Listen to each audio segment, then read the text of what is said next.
تمہارا رحم فرما پورے حساب باقی سے نہیں اپنی بات نہیں آئے گا ٹھیک ہے بھائی بھائی تب گیا بنگلہ دیش سے بند کری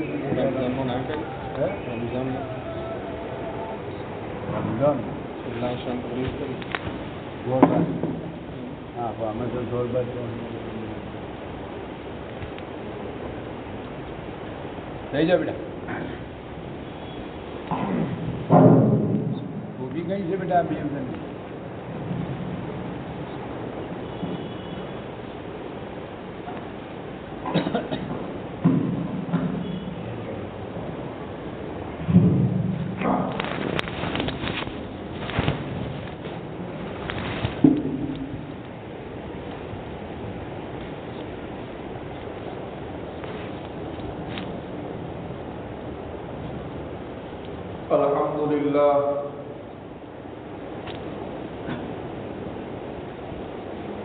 الحمد لله وكفى وسلام على عباده الذين اصطفى أما بعد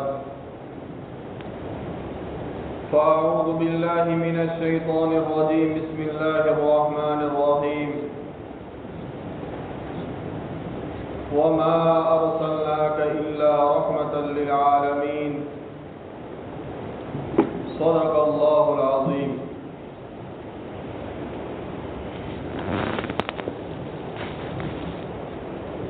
میرے محترم بھائیوں دوستو بزرگوں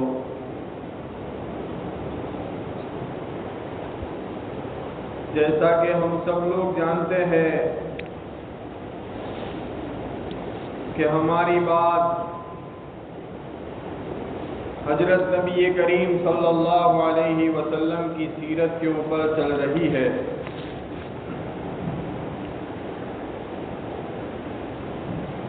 جن میں نبی کریم صلی اللہ علیہ وسلم کی 63 سالہ زندگی میں سے 40 سالہ زندگی کو آپ لوگوں کے سامنے بیان کر دیا گیا ہے 40 سال کی عمر نبی کریم صلی اللہ علیہ وسلم کی وہ عمر ہے جس عمر میں نبی کریم صلی اللہ علیہ وسلم کو نبوت کا تاج پہنایا گیا یعنی آپ کو نبوت ملی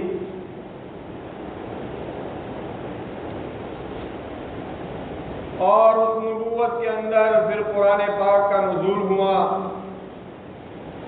اور وحی کے ذریعے نبی کریم صلی اللہ علیہ وسلم کو دعوت و تبلیغ کرنے کا بھی حکم دیا گیا آپ صلی اللہ علیہ وسلم نے دعوت و تبلیغ کا کام شروع کیا تو میں نے جیسے کہ پہلے بھی بتایا تھا کہ مختلف طریقوں سے کفار مکہ نے اور کفار قریش نے نبی کریم صلی اللہ علیہ وسلم اور مسلمانوں کو ستایا ہے مختلف طریقوں سے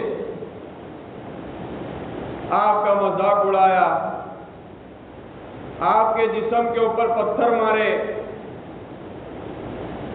جو کوئی بھی مسلمان کسی کافر کی ماتحتی میں ہوتا تو وہ اس کا سربراہ اپنے ماتحت مسلمان کے اوپر ظلم کرتا تھا لیکن اس کے باوجود مسلمان اپنے ایمان کے اوپر ثابت قدم تھے کسی نے بھی پریشانیاں اور حالات کے اندر اپنے ایمان کو نہیں چھوڑا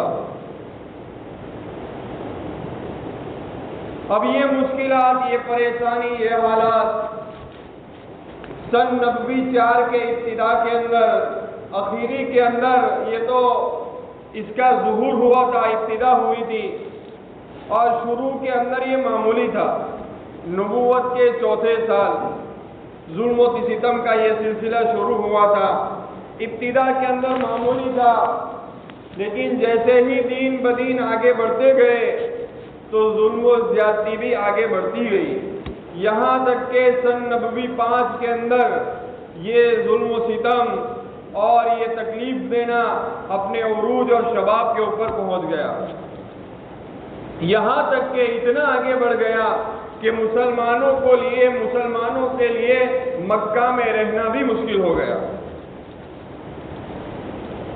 اتنے سارے کفار قریش نے، کفار مکہ نے مسلمانوں کے اوپر ظلم کیے، اور انہی سنگین حالات میں سورہ زمر کی وہ آیت نازل ہوئی جس کے اندر اللہ تبارک و تعالیٰ نے مسلمانوں کو ہجرت کا حکم دیا، ہجرت کرنے کی طرف اشارہ کیا گیا.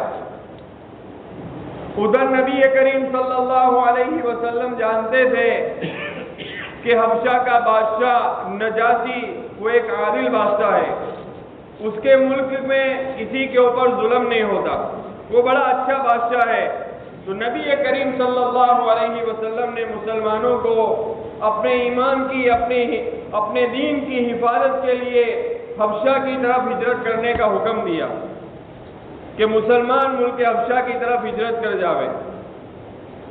یہ طے شدہ پروگرام کے مطابق سن نبوی 6 کے اندر رات کی تاریکیوں کے اندر مسلمان حبشہ کی طرف اپنی منزل مقصود کی طرف روانہ ہوئے، جس کے اندر تقریباً 12 مرد 4 عورتیں تھیں. رات کی تاریکی میں اس لیے نکلے کہ یہ لوگ اپنے حال کو کفار مکہ سے چھپانا چاہتے تھے. اگر ان کو معلوم ہو جائے گا یہ رکاوٹ بنیں گے، ان کے اوپر اور ظلم کریں گے، ان کو جانے نہیں دیں گے. اس لیے رات کے اندھیرے کے اندر انہوں نے سفر کیا. یہ پہلی ہجرت ہے جو دین کے خاطر کی گئی، جس کے اندر 12 مرد تھے، 4 عورتیں تھیں، اور اس کے امیر حضرت عثمان ابن عفان رضی اللہ تعالی عنہ تھے. اس کے اندر نبی کریم صلی اللہ علیہ وسلم کی صاحبزادی حضرت رقیہ بھی تھی. ان کے بارے میں نبی کریم صلی اللہ علیہ وسلم نے فرمایا کہ حضرت ابراہیم اور حضرت لوط علیہ السلام کے بعد یہ سب سے پہلی ہجرت ہے جو ہمارے گھرانے نے کی ہے دین کے خاطر. اب اسی درمیان یہ ہجرت تو تقریباً رجب کے مہینے میں ہوئی، شعبان اور رمضان، یہ اسی سال رمضان المبارک کے مہینے کے اندر ایک واقعہ یہ پیش آیا کہ نبی کریم صلی اللہ علیہ وسلم حرم میں تشریف لے گئے. قریش کا مجمع جمع تھا، کفار قریش بیٹھے ہوئے تھے، ان کے بڑے بڑے سردار بیٹھے ہوئے تھے. اچانک نبی کریم صلی اللہ علیہ وسلم نے وہاں جا کر سورہ نجم کی تلاوت شروع کر دی. سورہ نجم کی جیسے ہی ان کی کانوں کے اندر سورہ نجم کی تلاوت اور قرآن کی آواز پڑی، یہ لوگ اپنے اوپر بھی قابو نہ کر سکے اور انہوں نے بھی دھیان لگا کر قرآن پاک کو سننا چاہا. حالانکہ اس سے پہلے کفار قریش نے قرآن کو سنا ہی نہیں تھا، بلکہ قرآن کے بارے میں تو ان کا یہ رویہ تھا کہ وہ یوں کہتے کہ جب قرآن پڑھا جاوے تو شور کرو، تالیاں پیٹو، چیخو چلاؤ تاکہ تم ہی غالب رہو. ان کا یہ رویہ تھا. لیکن جیسے ہی ان کے کان میں قرآن پاک کی آواز پڑی، قرآن پاک کی تلاوت کی آواز ان کے کانوں میں پڑی، یہ اپنے دلوں کے اوپر بھی قابو نہ کر سکے اور انہوں نے کان لگا کر دھیان سے قرآن پاک کو سننا چاہا. اور اسی پر بس نہیں بلکہ نبی کریم صلی اللہ علیہ وسلم سورہ نجم کی تلاوت کرتے گئے یہاں تک کہ سورہ نجم کی آخری آیت جو سجدہ تلاوت کی آیت ہے فَاسْجُدُوا لِلَّهِ وَاعْبُدُوا، اس آیت کے اوپر پہنچے تو نبی کریم صلی اللہ علیہ وسلم نے سجدہ کیا تو یہ بھی اپنے اوپر قابو نہ کر سکے اور انہوں نے بھی نبی کریم صلی اللہ علیہ وسلم کے ساتھ یہ لوگ بھی سجدے کے اندر چلے گئے. سجدے کے اندر حق کی آواز نے ان کی دھجیاں اڑا ڈالی تھی. قرآن پاک کی تلاوت نے ان کو اپنے اوپر بھی قابو رہنے نہ دیا. اس کے بعد جب ان کو معلوم ہوا کہ ہم تو وہ چیز کر بیٹھے کہ جس کو روکنے کے لیے اور جس کو ختم کرنے کے لیے ہم ایڑی چوٹی کا زور لگا رہے ہیں، ہم تو وہی چیز کر کے بیٹھے اور وہ لوگ جو اس مجمع کے اندر موجود نہیں تھے کفار میں سے، وہ لوگ بھی ان سجدے کرنے والے کو ملامت کرنے لگے، عتاب کرنے لگے کہ یہ سب تم نے کیا کر دیا. تو انہوں نے اپنے آپ کی غلطی کو بچانے کے لیے نبی کریم صلی اللہ علیہ وسلم کے اوپر جھوٹ باندھا. جھوٹ کا کیا باندھا کہ انہوں نے یہ بات کہہ لی کہ یہ آدمی یعنی حضرت نبی کریم صلی اللہ علیہ وسلم ہمارے بتوں کی تعریف کرتے ہیں اور ان کو اچھا کہتے ہیں. حالانکہ یہ ایک جھوٹ تھا جو نبی کریم صلی اللہ علیہ وسلم کے اوپر اس لیے گھڑ دیا گیا تاکہ ان کو جو سجدہ کرنے کی جو غلطی ہوئی ہے ان کا کوئی معقول عذر لوگوں کے سامنے بیان کیا جا سکے. اور یہ لوگ تو پہلے ہی سے نبی کریم صلی اللہ علیہ وسلم کے اوپر طرح طرح کے بہتان اور جھوٹ گڑتے ہی آئے تھے. ان کے لیے یہ جھوٹ گڑ لینا کوئی نئی بات نہیں تھی. یہ معاملہ جو مسلمان حبشہ کی طرف ہجرت کر کے گئے تھے ان کو معلوم ہوا، لیکن ان کو حقیقت سے کچھ اور معلوم ہوا. انہوں نے تو صرف سجدہ کیا تھا، لیکن ان حبشہ جانے والے مسلمانوں کو یہ معلوم ہوا کہ قریش مسلمان ہو چکے ہیں. تو یہ لوگ حبشہ چھوڑ کر مکہ کی طرف واپس لوٹے. 1-2 دن داخل ہونے کا فاصلہ مکہ میں داخل ہونے کا باقی تھا کہ ان کو صحیح بات معلوم ہوئی کہ یہ لوگ مسلمان نہیں ہوئے بلکہ انہوں نے تو صرف سجدہ ہی کیا ہے. تو اب کچھ مسلمان واپس حبشہ پلٹ گئے، کچھ مسلمان چوری چپکے مکہ میں داخل ہوئے، کچھ مسلمان کسی قریش کی پناہ کے اندر مکہ میں رہنے لگے، مکہ کے اندر رہنے لگے. اب پہلی ہجرت کرنے کے بعد مسلمان مکہ کے اندر کسی نہ کسی آدمی کی پناہ کے اندر تھا. اس کے باوجود کفار قریش نے مسلمانوں کے اوپر زندگی کو تنگ کر کے رکھا تھا، مسلمانوں کو پریشان کر رکھا تھا. پہلی ہجرت کے اندر نجاشی بادشاہ نے مسلمانوں کے ساتھ جو سلوک کیا تھا ان سے یہ لوگ بہت پریشان تھے، کیونکہ وہ وہاں کے بادشاہ نے مسلمانوں سے بہت اچھا سلوک کیا تھا. یہ دیکھ کر کہ ابھی بھی مسلمانوں کے اوپر حالات ہے اور یہ کفار قریش ان کو جینے نہیں دیتے، نبی کریم صلی اللہ علیہ وسلم نے پھر دوبارہ مسلمانوں کو حبشہ کی طرف ہجرت کرنے کا حکم دیا. حبشہ کی طرف دوسری ہجرت کے اندر 83 مرد اور 18 عورتیں دوسری ہجرت کے اندر شامل تھی. بہت سارے وہ لوگ بھی اس میں تھے جو پہلی ہجرت کے اندر بھی موجود تھے. جاتے جاتے مسلمان جب یہ لوگ جا رہے تھے، اب یہ دوسری جو ہجرت تھی وہ پہلی ہجرت کے مقابلے میں زیادہ سخت تھی، اس لیے کہ اب تو کفار قریش بھی چوکنا تھے کہ یہ مسلمان مکہ چھوڑ کر کہیں جاوے نہیں. پہلے تو وہ چلے گئے تھے لیکن یہ چوکنا تھے، ہر ایک جگہ کے اوپر انہوں نے اپنے آدمی کو بٹھائے تھے. لیکن بہرحال مسلمان کسی نہ کسی طرح حبشہ کی طرف روانہ ہونے لگے. یہ دوسری ہجرت کے موقع کے اوپر نبی کریم صلی اللہ علیہ وسلم نے حضرت جعفر ابن ابی طالب کے ہاتھوں ایک وہاں کے بادشاہ کے نام خط بھیجا تھا، تعارفی خط بھیجا تھا، جس کے اندر لکھا ہوا تھا میں محمد الرسول اللہ صلی اللہ علیہ وسلم کی جانب سے بادشاہ ہے حبشہ کے بادشاہ نجاشی کے نام. پھر نیچے لکھا ہوا تھا کہ میں اس ذات کی تعریف لکھتا ہوں جو ہم سب کا معبود ہے اور ہم سب کا پروردگار ہے، جو بادشاہ سلامت ہو، امن والا ہو اور جس کے ملک کے اندر ظلم نہ ہوتا ہو. اور پھر حضور نے فرمایا کہ میں اقرار کرتا ہوں کہ حضرت وہ عیسائی تھا وہ بادشاہ کہ میں اقرار کرتا ہوں کہ حضرت عیسیٰ روح اللہ اور کلیمت اللہ ہے، جس کو پاک مریم کی طرف اللہ تبارک و تعالیٰ نے ڈالا ہے کہ اللہ تبارک و تعالیٰ کی پھونک اور روح سے حضرت مریم حاملہ بن گئی، جیسے اللہ تبارک و تعالیٰ نے اپنے ہاتھوں سے حضرت آدم کو پیدا فرمایا. پھر حضور نے آگے لکھا میں تجھے اے خدا وحدہ لا شریک لہ کی طرف بلاتا ہوں اور تو میری اتباع کر اور جو کچھ میرے اوپر نازل ہو رہا ہے اس کی بھی پیروی کر، اس لیے کہ میں اللہ کا رسول ہوں، میں اللہ کا رسول ہوں، اللہ کی طرف سے مجھے بھیجا گیا ہے. پھر کہا کہ میں تجھے اور تیرے لشکر کو اسلام کی دعوت دیتا ہوں اور ساتھ میں یہ میری نصیحت ہے، نصیحت قبول کرنا آپ کی بہت بڑی ذمہ داری ہے. پھر آگے حضور نے لکھا کہ ہمارے کچھ حضرت میرے چچا صاحب بھائی حضرت جعفر اور ان کے ساتھ کچھ مسلمان آئے ہوئے ہیں، میں تجھ سے امید کرتا ہوں کہ تم ان کے ساتھ اپنا تکبر چھوڑ کر اچھا معاملہ کر، اچھے طریقے سے ان مسلمانوں کے ساتھ پیش آ.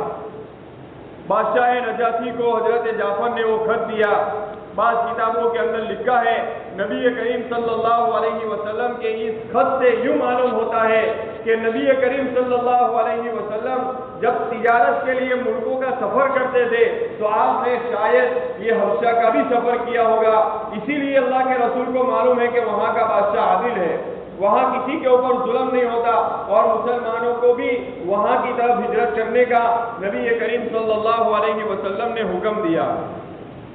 اب یہ دوسری ہجرت کے اندر مکہ کے ہر قبیلے کا کوئی نہ کوئی فرد موجود تھا، اس لیے اب سارے مکہ کے اندر ایک کوہرام مچ گیا، سارے مکہ کے اندر ایک کوہرام مچ گیا، اور پورے مکہ کے اندر یہ بات مشہور ہو گئی کہ مسلمان حبشہ کی طرف ہجرت گئے۔ اب یہ مسئلہ دارالندوہ میں پیش کیا گیا، یہ ان کا مرکز تھا کفار کا کہ اس بارے میں کیا کیا جائے۔ انہوں نے مشورہ کیا آپس کے اندر خوض و خوض اور بہت غور و فکر کرنے کے بعد انہوں نے یہ فیصلہ کیا کہ کچھ ہمارے آدمی نجاشی بادشاہ کے پاس بھیجا جائے۔ ان کے لیے انہوں نے 2 آدمیوں کا انتخاب کیا، ایک عمرو ابن العاص اور ایک عبداللہ ابن ربیعہ، جو اب تک مسلمان نہیں ہوئے تھے۔ بہت سارے تحائف لے کر ان کو بادشاہ کے پاس روانہ کیا۔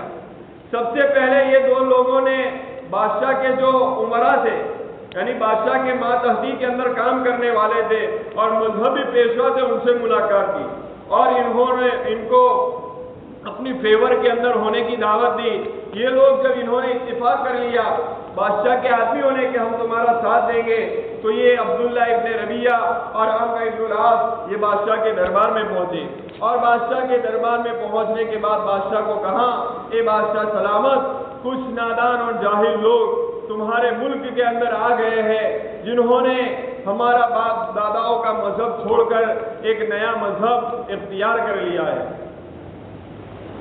اس لیے ہم اپنے ان کے والدین ان کے چاچاؤں نے ہم کو تمہارے پاس بھیجا ہے تاکہ تم ان کو ہمارے حوالے کر دو اور ہم ان کو ان کے والدین وغیرہ کے حوالے کر دیں۔ یہ عمرو ابن العاص نے بادشاہ کو کہا، تو جو بادشاہ کے جو آدمی تھے انہوں نے بھی تائید کی کہ یہ جو کہہ رہے ہیں وہ بالکل صحیح بات کہہ رہے ہیں، اس لیے جو لوگ آئے ہیں ہمارے ملک میں آپ ان کو ان کے حوالے کر دیں۔ لیکن بادشاہ بڑا ہوشیار تھا، اس نے غور و فکر کیا اور سوچا کہ ایسے حوالے نہیں کرنا ہے، بلکہ اس معاملے کی پوری تحقیق کرنی ہے کہ یہ معاملہ ہے کیا۔ اس معاملہ کی پوری تحقیق کرنے کے بعد فیصلہ کروں گا۔ دوسرے دن مسلمان حضرت جعفر ابن ابی طالب کو اپنا ترجمان بنا کر بادشاہ کے دربار میں داخل ہوئے، اور مسلمانوں نے یہ طے کر لیا کہ کچھ بھی ہو جائے بولنا تو سچ ہی ہے، بولنا تو سچ ہی ہے، کچھ بھی ہو جائے۔ بادشاہ کے دربار میں پہنچے اور جانے سے پہلے باہر سے کہا، ہے بادشاہ سلامت، اللہ والوں کا لشکر تمہارے ملک کے اندر تمہارے دربار میں داخل ہونا چاہتا ہے، اللہ والوں کا لشکر تمہاری ملاقات کی امید رکھتا ہے۔ یہ کان کے جب بادشاہ کے کان کے اندر یہ جملے پڑے تو اس نے اپنے ساتھیوں سے کہا کہ ان کو کہو کہ یہ الفاظ دوبارہ دہراوے۔ مسلمانوں نے دوبارہ دہرایا۔ بادشاہ نے کہا، اسی خدا کے نام سے تم آئے ہو اور اسی کی حفاظت میں ہو، اندر آ جاؤ۔ مسلمان سلام کرتے ہوئے بادشاہ کے پاس داخل ہوئے، لیکن انہوں نے سجدہ نہیں کیا بادشاہ کو۔ ان کے جو امراء تھے بادشاہ کے اور جو پیشوا تھے انہوں نے کہا کہ تم نے بادشاہ کو سجدہ نہیں کیا۔ مسلمانوں نے کہا، ہم اللہ کے سوا کسی کو بھی سجدہ نہیں کرتے، ہم ایک خدا وحدہ لا شریک لہ کی سامنے ہی جھکتے ہیں اور اسی کے سامنے ہم سجدہ کرتے۔ اس کے بعد بادشاہ نے کفار قریش جو آئے ہوئے تھے ان کے 2 سفیر، ان سے کچھ سوالات کیے تو عمرو ابن العاص نے کہا کہ یہ لوگ ہمارے آبا و اجداد کے دین کو چھوڑ کر انہوں نے ایک نیا دین اختیار کر لیا ہے، اور وہ تمہارے دین کے اندر بھی داخل نہیں ہوئے، تمہارے مذہب کے اندر بھی داخل نہیں ہوئے۔ اور اس بادشاہ نے حضرت جعفر سے پوچھا کہ آخر وہ کون سا دین تم نے قبول کر لیا جس کی وجہ سے تم نے اپنی قوم کو بھی چھوڑ دیا، نہ میرے دین کے اندر داخل نہیں ہوئے، تو تمہارے پاس کون سا دین ہے؟ اس موقع کے اوپر حضرت جعفر نے جو تقریر کی بادشاہ کے سامنے، جس کو عرب ابلغ الخطبات کہتے ہیں، یعنی بیانوں کے اندر سب سے زیادہ بلیغ خطبہ اگر کسی نے دیا ہے تو وہ حضرت جعفر ابن ابی طالب ہے، کہ انہوں نے بادشاہ کے سامنے ایک بہت عالیشان تقریر کی۔ بہت عالیشان تقریر کی. وہ بادشاہ حضرت جعفر نے کہا کہ ہم ہمارے آبا و اجداد کی بت پرستی کے مذہب کو چھوڑ کر ہم نے ایک دین اسلام کو قبول کر لیا ہے جو ہمارے پاس نبی کریم صلی اللہ علیہ وسلم لے کر آئے ہیں، جن کے اوپر اللہ کی جانب سے وحی نازل ہوتی ہے اور اللہ کے احکام نازل ہوتے ہیں. بادشاہ نے اپنے جو پیشوا تھے اور علماء تھے ان کو بلایا اور پوچھا کہ کیا حضرت عیسیٰ کے بعد کوئی نبی آنے والا ہے؟ تو وہاں کے جو پیشوا تھے علماء تھے انہوں نے کہا کہ ہاں ایک نبی ضرور آئے گا، اور اس کی بشارت ہم کو حضرت عیسیٰ علیہ السلام نے دی ہے، اور فرمایا کہ جو ان کے اوپر ایمان لائے گا وہ گویا میرے اوپر ایمان لائے گا، جو ان کا انکار کرے گا گویا اس نے میرا انکار کیا. پھر اس بادشاہ نے حضرت جعفر سے کہا کہ آخر وہ نبی تمہارے کن باتوں کا حکم کرتے ہیں اور کن باتوں کو تم کو روکتے ہیں؟ حضرت جعفر نے کہا کہ ہم تو بت پرست تھے، بتوں کی عبادت کرتے تھے، مردار کھاتے تھے، پڑوسیوں کو ستاتے تھے، ہم بھائی کا دشمن تھا، ہمارا طاقتور کمزوروں کے اوپر ظلم کرتا تھا. اللہ نے ہمارے اوپر احسان کیا، ہم میں سے ہی ایک نبی کو اللہ نے منتخب فرمایا، ہم ہی میں سے ایک نبی ہمارے پاس آیا، اس نے ہم کو اسلام کی دعوت دی اور کہا ہمیشہ سچ بولو، یتیموں کو نہ ستاؤ، کمزوروں کے اوپر ظلم نہ کرو وغیرہ، نماز پڑھنے کی، زکات دینے کی انہوں نے ہم کو حکم دیا. ہم نے اس کے دین کو قبول کیا. آج یہ ہماری قوم ہم کو اور مجبور کر رہی ہے کہ ہم واپس گمراہی کی طرف لوٹ آئے. نجاشی بادشاہ نے کہا کہ تمہارے نبی کے اوپر جو کچھ نازل ہو رہا ہے وہ ذرا ہم کو کچھ سناؤ. حضرت جعفر ابن ابی طالب نے اس موقع کے اوپر سورہ مریم کی چند آیتیں تلاوت کی. تلاوت بھی کرنا تھا کہ بادشاہ کے دل کے اوپر وہ اثر ہوا کہ ان کی آنکھوں سے آنسو جاری ہو گئے اور یہ سن کر کہا خدا پاک کی قسم، اس کے اندر یعنی قرآن اور انجیل ایک ہی پرتول ہے، ایک ہی چیز ہے گویا. یوں بادشاہ نے کہا اور پھر ان کے جو آدمی تھے ان کو کہا یہ قریش کے جو سفیر آئے ہیں بہت سارے تحفے تحائف لے کر ان کو واپس دے کر ان کو روانہ کر دو، میں ان مظلوموں کو ان کے حوالے نہیں کروں گا. اور پھر مسلمانوں کو کہا کہ تم اس ملک کے اندر امن اور چین اور سکون کے ساتھ رہو. اور 3 مرتبہ یہ کہا کہ اگر میرے ملک کے اندر تم کو کوئی گالی بھی دے گا تو اس کو بھی تاوان دینا پڑے گا. 3 مرتبہ اس بادشاہ نے کہا. اب یہ جو قریش کفار کی طرف سے جو سفیر آئے ہوئے تھے یہ تو بالکل رسوا اور ذلیل ہو کر وہاں سے روانہ ہوئے. جاتے جاتے عمرو ابن العاص نے حضرت عبداللہ ابن ربیعہ سے یوں کہا کہ دیکھنا آئندہ کل میں ایک ایسی دلیل بادشاہ کے سامنے لے کر آؤں گا جس سے ان کی ساری یہ سازشیں فیل ہو جائے گی، ان کی ساری جڑیں کٹ جائے گی. تو حضرت عبداللہ ابن ربیعہ نے کہا کہ ایسی کوئی بات نہیں ہے، اگرچہ ہمارے مخالف ہے، ہمارے دین کے مخالف ہے، لیکن ہے تو ہمارے ہی قبیلے کے، اس لیے ایسی کوئی بات ضروری نہیں ہے. لیکن عبداللہ نے عمرو ابن العاص نے کچھ بھی نہیں سنا اور دوسرے دن وہ بادشاہ کے دربار میں پہنچا اور یہ کہا کہ ان کا تم نے یہ جو لوگ آئے ہیں ان کو ذرا پوچھو کہ حضرت عیسیٰ علیہ السلام کے بارے میں ان کا کیا عقیدہ ہے. پھر بادشاہ نے مسلمانوں کو پھر طلب کیا اور حضرت جعفر سے پوچھا کہ بتاؤ حضرت عیسیٰ علیہ السلام کے بارے میں تمہارا کیا عقیدہ ہے. اب یہ مسلمان تردد میں آ گئے، شک میں ڈر گئے کہ اگر ہم یوں کہیں گے کہ حضرت عیسیٰ اللہ کے بیٹے نہیں ہے، اللہ کے بندے ہیں، تو یہ بادشاہ ناراض ہو جائے گا اور ہم کو اس ملک سے نکال دے گا. انہوں نے دل کے اندر یہ سوچا، لیکن مسلمانوں نے یہ طے کر لیا کچھ بھی ہو جائے بولنا تو سچ ہی ہے. حضرت جعفر نے کہا کہ حضرت عیسیٰ علیہ السلام کے بارے میں ہمارا وہی عقیدہ ہے جو ہمارے نبی نے ہم کو بتایا ہے کہ وہ اللہ کے بندے ہیں، اللہ کے رسول ہے اور اللہ کی روح ہے، کلیمت اللہ ہے، اور اس کو پاک حضرت مریم علیہ السلام کی طرف اللہ نے ڈالا ہے. اس کے زیادہ ہمارا کوئی عقیدہ نہیں ہے. پھر اس نے اس موقع کے اوپر وہ بادشاہ نے جب یہ بات سنی تو بادشاہ نے وہ زمین کے اوپر کوئی تنکا پڑا ہوا تھا وہ اٹھایا اور یوں کہا کہ خدا پاک کی قسم اس تنکے جو بات انہوں نے کہی اس تنکے سے زیادہ بھی اور کچھ نہیں ہے. یعنی جو انہوں نے کہا حضرت عیسیٰ وہی ہے. اب یہ ان کے پیشوا بڑے بڑے لوگ وہاں بیٹھے ہوئے تھے وہ بھی چونک گئے، یہ بادشاہ کیا کہہ رہا ہے. لیکن ان کی بھی طرف ان کوئی توجہ نہیں کی اور کہا کہ بالکل ان لوگوں نے جو بھی حضرت عیسیٰ علیہ السلام کے بارے میں کہا ہے بالکل سچ کہا ہے. اب ان کو کہا کہ ان کو تم واپس ان کو بھیج دو اور ان کو روانہ کر دو. تو وہ جو سفیر آئے ہوئے تھے کفار کی طرف سے وہ بیچارے نادم اور پریشان ہو کر وہاں سے لوٹ گئے. اب مکہ کی فضا ظلم و ستم سے ابھی گمبھیر ہی تھی کہ ایک اور بجلی چمکی اور ایک اور بھی زیادہ راستے روشن ہو گئے. ہوا یہ کہ اسی موقع کے اوپر یعنی سن 96 کے اندر یہ سارا منظر سن 96 کا ہوا. سن 96 کے اندر ابھی تو مکہ کے اندر ظلم و ستم عروج کے اوپر تھا کہ حضرت حمزہ ایمان لے آئے. حضرت حمزہ نبی کریم صلی اللہ علیہ وسلم سے بہت محبت کرتے تھے. ایک اعتبار سے آپ کے چچا بھی ہے اور ایک اعتبار سے آپ کے رضائی بھائی بھی. حضرت صوبیہ کا حضور پاک صلی اللہ علیہ وسلم اور حضرت حمزہ دونوں نے دودھ پیا ہے. بچپن میں ساتھ کھیلا بھی کرتے تھے تو بہت محبت تھی. اگرچہ ایمان نہیں لائے تھے اس پہلے لیکن نبی کریم صلی اللہ علیہ وسلم کی ہر ادا سے محبت کرتے تھے اور ان کا مشغلہ شکار کا تھا. ان کی مزاج طبیعت شکار.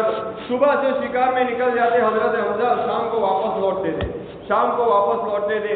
پھر کعبۃ اللہ میں جاتے طواف کرتے اور کفار قریش کے بڑے بڑے جو سردار تھے ان کے پاس بیٹھتے تھے. اس لیے ان کی دوستی تھی بھی اور یہ کفار کے جو سردار تھے حضرت حمزہ کو اچھی طرح جانتے بھی تھے. ایک مرتبہ حضرت حمزہ شکار میں گئے ہوئے تھے. نبی کریم صلی اللہ علیہ وسلم صفا پہاڑی کے اوپر سے جا رہے تھے.